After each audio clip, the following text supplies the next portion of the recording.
ఆంధ్రప్రదేశ్ రాజకీయాల్లో ఓ hot news ఇప్పుడు చక్కర్లు కొడుతోంది. అధికారంలోకి వచ్చి కూటమి ప్రభుత్వం ఇంకా పూర్తిగా సెటిల్ అవ్వకముందే మరో కీలక పరిణామం తెరపైకొచ్చింది. మాజీ ముఖ్యమంత్రి వైఎస్ జగన్మోహన్ రెడ్డి అరెస్టు కోసం డిప్యూటీ సీఎం పవన్ కళ్యాణ్ కేంద్రంపై తీవ్రంగా ఒత్తిడి తెస్తున్నారనే ఆ వార్త సారాంశం. ఇటీవల ఢిల్లీలో కేంద్ర హోంమంత్రి అమిత్ షా పవన్ భేటీ అయినప్పుడు ఈ అంశాన్ని ప్రస్తావించాడని, దీనికి బీజేపీ అధిష్టానం నుండి ఊహించని సమాధానం వచ్చిందని రాజకీయ వర్గాల్లో జోరుగా ప్రచారం సాగుతోంది. ఇంతకీ ఈ ప్రచారంలో నిజమెంత? కేవలం రాజకీయ ఊహాగానమా, లేక దీని వెనుక బలమైన కారణాలున్నాయా? లక్ష్యంగా దాడులు జరుగుతాయని చాలా మంది ఊహించారు. ఇప్పుడు ఆ ఊహాగానాలకు బలం చేకూరుస్తూ వైఎస్ జగన్ అరెస్టు అంశం తెరపైకి వచ్చింది. Deputy CM Pawan Kalyan, CM Chandrababu Naidu ఒత్తిడితోనే ఈ విషయాన్ని అమిత్ షా దగ్గర ప్రస్తావించినట్టు సమాచారం. జగన్పై చాలా కాలంగా ఉన్న సిబిఐ, ఈడీ అక్రమాస్తుల కేసులను తిరగదోడి ఆయన్ని అరెస్ట్ చేసేలా చర్యలు తీసుకోవాలని పవన్ కోరినట్టు తెలుస్తోంది.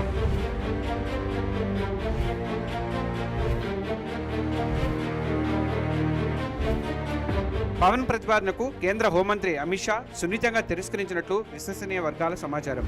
రాజకీయాల్లో శాశ్వత మిత్రులు, శాశ్వత శత్రువులు ఉండరని, జగన్పై రాజకీయ కక్ష సాధింపు చర్యలకు బీజేపీ దూరంగా ఉంటుందని క్లారిటీ ఇచ్చినట్టు తెలుస్తోంది. టీడీపీ మనకు తాత్కాలిక మిత్రుడైతే జగన్మోహన్ రెడ్డి దీర్ఘకాలిక మిత్రుడని, గతంలో కేంద్రానికి అవసరమైనప్పుడు వైసీపీ మద్దతు ఇచ్చిందని అమిత్ షా గుర్తు చేశారనే విశ్లేషణలు వినిపిస్తున్నాయి.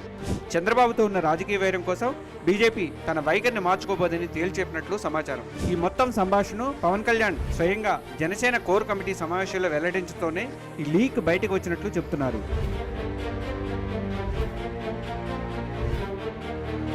పవన్ జగన్ ఇష్యూపై రాజకీయ విశ్లేషకులు భిన్నంగా స్పందిస్తున్నారు. ఇది కూటమిలో అంతర్గత ఒత్తిళ్లకు సంకేతమని కొందరంటుంటే, మరికొందరు మాత్రం ఇది వైఎస్ఆర్సీపీ చేస్తున్న తప్పుడు ప్రచారమని కొట్టిపారేస్తున్నారు.